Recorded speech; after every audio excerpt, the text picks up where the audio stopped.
All right, so first and foremost, I want to address this title because it is very much insane.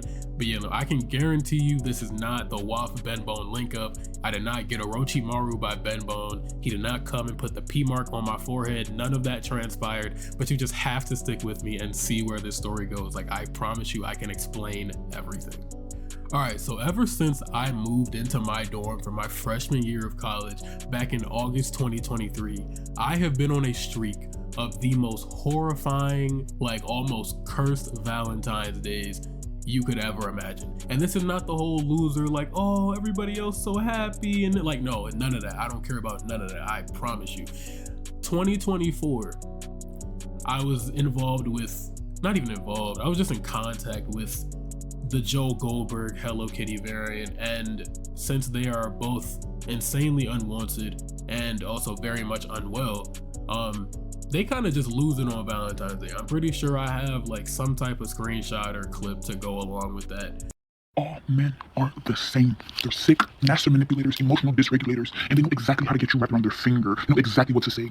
Even as a man with no experience, they're gonna know, they know because it's in their nature. They're a man, a dick carrier. Which, as long as they identify as a man, they're naturally sick. Girl, they're naturally sick. Men are not what they say they are, period. Even the fact that I've always had bad experiences with men, they're all the same.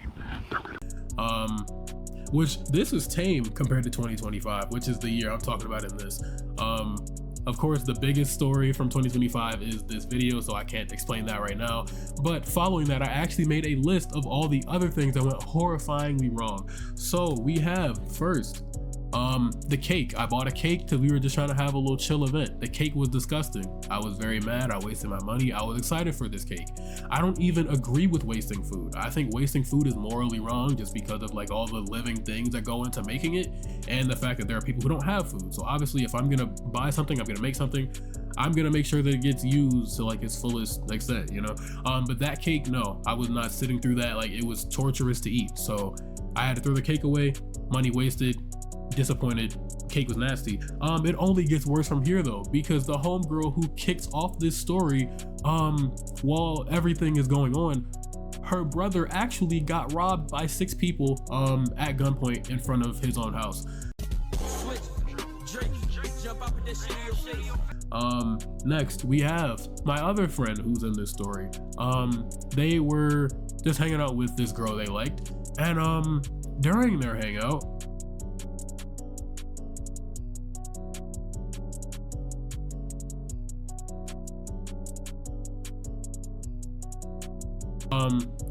but super insane. And my night was spent listening to my roommate explain white erasure theory and how white men are the most oppressed group in America. So yeah, very much not a great way to spend my Valentine's Day. 2025 and 2026, I was prepared because I was like, all right, you got me twice, not again. So I just stayed in the house. I was actually doing like an assignment, like a lab report. But then even when I went outside for the maybe hour I was outside, I was just scared because I'm thinking, like, I almost thought I was about to be in like a road rage incident. Like, the police were there and like the light was green, you couldn't go, and like there's just this charger next to me like slamming on the horn, and I'm like, dude, you're not comprehending what's going on. But I low-key didn't want to look over because like, what if you just, what if this person's actually insane? So that scared me. And then I was in Cold Stone, and this girl who was visibly in a relationship and her boyfriend was right there just started talking to me, and I'm like, what if he's crazy? Like, I don't know if he's crazy or not. He could just game end me. He could send me to the main menu in the middle of this Cold Stone. But I was also probably just being paranoid because of the past 2 years being atrociously bad.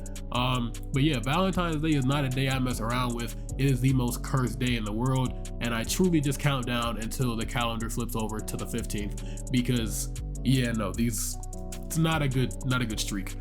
All right, so before I get into like telling the story in itself, like just the play-by-play, sequence for sequence, what happened, I think I really need to like give you an idea of the person who started it all, like the catalyst, like the homegirl who is truly like the sole reason any of this happened and why I was in this situation. Because anyone who knows me knows this is not a situation I get into on my own merit or my own volition. Like, this is something somebody has to drag me into, and I'm gonna give you like some sense of the type of person that would do that. All right, so a few months ago, this person texts in like our little group chat we had going. And honestly, I think the best way I can tell this story is from her perspective. So just give me a moment. She basically goes and says to us, so guys, the other morning I was like making breakfast and I had bread in the toaster and I saw the little red glowy thingy and it looked so pretty and shiny and I wanted to touch it. So I took a fork and stuck it in the toaster and then it like kind of exploded and there were sparks flying, but I think it's okay. I think it still works. But then today I was using the bathroom and I flushed the toilet and it started to overflow and now my entire apartment is filled with like shitty water. So yeah, that's the type of person we're dealing with, and they were 100%, like she was dead ass serious. She was 100% serious. And while you're natural, like naturally, I feel like most people are inclined to be like, what the fuck is wrong with you? Why did you just stick a fork in the toaster? Like, are you good? How the hell did you manage to make it to 22 years of life? You then have to realize, oh, the person you're talking to is 100% serious, and you getting mad at them, they're gonna perceive that as you being like, you're coming at them away because they're 100% serious. So I had to truly just like stop myself from being like, are you like actually a dumbass? And we truly had to like give her suggestions on what to do about this flooded apartment. But yeah, this is the type of person we're dealing with. Nothing makes sense. Like the logicalness, it's limited at times, and that truly shows throughout the story I'm about to tell you. So yeah, my day was going good. I finished my classes. I was on the game. This is what, 2K25? They was bringing back the 15 parks. It was the double XP and the double rep. So I was good to go. I had everything I needed. I could have truly not left out for the rest of the night. I would have been good. We had the cake. Little did I know that cake was nasty. But yeah, I was chilling. I was ready to enjoy my day, get my double XP, all that. Then I get a call on my phone from this friend. And she just like, she seemed like something was wrong. Like she's like, and it's the most incoherent story ever, but it's like, from what I gathered, there was a kid, and I assume the kid was hurt because she was like, oh, we're at this hospital, you gotta go to this hospital and like pick us up or pick me up or something. So I'm like, I don't truly know what's going on, but it seems serious. So I'm like, damn, like, let me not sit on this game. Let me actually go like help. So then I'm in the car and I'm like, dude, what hospital am I going to? Like, I don't know where I'm going. Like, the details are so limited. It's like a hot mess. And I'm assuming this is like a kid that was like found on campus. Like maybe there was a school field trip or like something like that. I don't know. I'm truly filling in the story myself because I'm trying to like rationalize it based off the few details I was given. So I go outside, I go to the car, and then I'm like, dude, where am I going? I'm like, I'm about to go back inside. Like, I'm not about to just be sitting here. And then I call back and she answers and she's like, oh no, just like, don't go back inside, like stay in the car. We're coming to where you're at. I'm like, oh, okay. I'm just gonna stay. I guess I'll stay in the car because like it sounds pretty serious. So I'm like not about to just leave, you know, like I'm very much inclined to stay and do something. So yeah, she pulls up and there's literally just a random 9-year-old girl in her car. Where did the 9-year-old girl come from? I assume she was found on campus. To just spoil it, she was not found anywhere near fucking campus. So there's that. So I don't really know what to do. I'm just lost. I'm just going along with it because at this point I'm like, well, this is kind of an emergency. I don't really have too much room for question asking, and like I'm assuming something's wrong with this kid. I'm thinking the kid's hurt because I'm going off the hospital detail. I'm like, okay, we gotta go now. So I just get in the backseat of this car, and like there's truly just a child sitting in the front seat, like a random child. And I'm like, all right, what's going on? She's like, oh no, we're going to the dining hall. I'm like, what? Like, I'm lost, just going along with it because it's like, dude, I'm in this car, I'm kind of trapped, I'm kind of locked into this situation now. I can't just jump out and like not speak to nobody and leave. In theory I could have, but I'm just in this car. I'm like, all right, I guess we're just doing this. We get to the dining hall, and then she starts to like, the friend starts to panic more and like realize like, oh, I'm just running around with a random kid. And I was like, because I'm thinking she has a plan to like get this kid back to like the school, somebody's parents, something. That was not the case. That was not in play at all, actually. I didn't know. So we're going to the dining hall, and she's like, her vibe just switches. Like, she's super serious. She's like, oh, we gotta do this, that, and a third. But we're gonna get her some food first. I'm like, sure. Then we end up meeting up with the third friend. They literally just got off their like shift working at like a little like campus store area like situation. I don't know. And now they're just trapped in this too. Like, they're just dragged along, which honestly I'm more comfortable with. That's way more people to vouch that like nothing bad is happening here, like that we're not doing anything we're not supposed to do. So we're all just here, and I was the one who was like supposed to to like swipe this kid in, because like you gotta swipe people in who aren't students and like get them whatever for the like to eat in the dining hall, or they have to like pay. Obviously this 9-year-old little girl doesn't have any money, so someone has to swipe her in. I'm realizing like, okay, this is like a random child, so I'm already like, I'm kind of flustered. Like, I'm like, bro, this is serious. So I get to the little swipe in area. I'm trying to swipe like me and get the like, we're getting to-go boxes, so I have to like ask for to-go boxes. And like they're like, oh, how many boxes? And I'm like, 4. And I'm like, wait, I don't need 4. The other 2 people can swipe themselves in. We only need 2. Because my brain is like not focused. Like, I'm completely losing it. I'm like, holy shit, I'm with a random fucking child. I'm a grown ass man. So yeah, I'm very much on like high alert, and I'm like not worried about, like, I'm losing my mind. But luckily this kid could have passed for one of our little cousins, so it didn't look too bad. If this was like a little Caucasian baby, I was cooked. It was over with. I wouldn't be telling this story right now. But yeah, we're in the dining hall, and it's frightening me because like we're getting serious, and the kid is just like, obviously a kid, like she's just asking us questions and like just having a great time, and like we pretty much put this kid in like an all-you-can-eat buffet where you just piling food onto this to-go box. But yeah, then we're like, okay, we got to get back in the car. And the scariest thing happened as we're going back to the car. This kid, I don't know what possessed this child to say this, says out loud, like clear as day, like, oh, we got our food and now we're going back to Darius's room. And I'm instantly like, no, we're not. No, the fuck we're not. Obviously I didn't say the fuck because like I'm not gonna curse around a child, but like I'm like, no, we're not. And what I instantly, because like my friend who got us in this situation is already on a streak of fucking up. You're like, you got the hot head for being a fuck up today. So my first thought is, why would this random child say this unprompted? What the fuck did you say before I got in this car? Because hell, that's what the police would think. They'd be like, why would this random child say she's going to your room? Like, why would the child say that? Which, looking back at it, children just say things sometimes, but that's not my first instinct. I'm thinking somebody said something to make this child say this.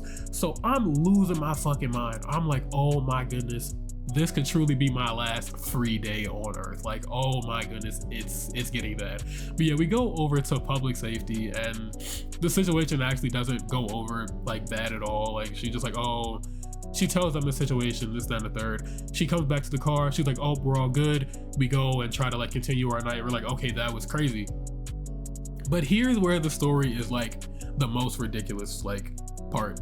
I'm asking like for a clear explanation of what's happening, because like I still don't know. I'm kind of just like with limited information, and I'm like just doing what's right in the moment to get out of this crazy situation. We're asking her to explain what happened, how this transpired, whatever. This oh Lord. Basically, we were told that this girl was found pretty much nowhere near our school. Like, she was found on a road about 10 minutes out, like 10 plus minutes out from our school. Just like on the road, like walking by herself. So I'm like, okay, this wasn't a kid you found on campus. This was like somewhere super far away from campus, which means you had to drive a distance to get her to campus. Like, okay, random child found on the side of the road. She then stops, sees this kid, picks up a random child, and instead of staying in one spot and being like, oh, we're gonna call somebody to like get you back to where you need to go at, because this kid ran away from home. So like this little girl ran away from home because like her home situation, to my knowledge, like I guess wasn't the best. So she ran away from home. And like my friend finds her, picks her up, puts her in the car, and doesn't stay and like call anybody. She's like, oh, I'm gonna take you to get some food. So she's driving another maybe 10 minutes out because we go to school in the middle of nowhere. So everything's far, right? She then takes this child to go to McDonald's, then damn near get to the McDonald's and realizes like, oh, something with her card, whether there like wasn't money on it or whatever the situation was, or her car was messing up. She realizes like, oh, I don't have McDonald's money. So then she takes this kid, she's now a full 20 minutes out from the school, takes this kid, drives another 10 minutes back or 20 minutes back to campus. So she's just joyriding with a random child at this point, like literally abducted a child and is just like traveling around like the general area of our school. So just an hour joyride with this child. Why not? Cool. I guess that's what we do now.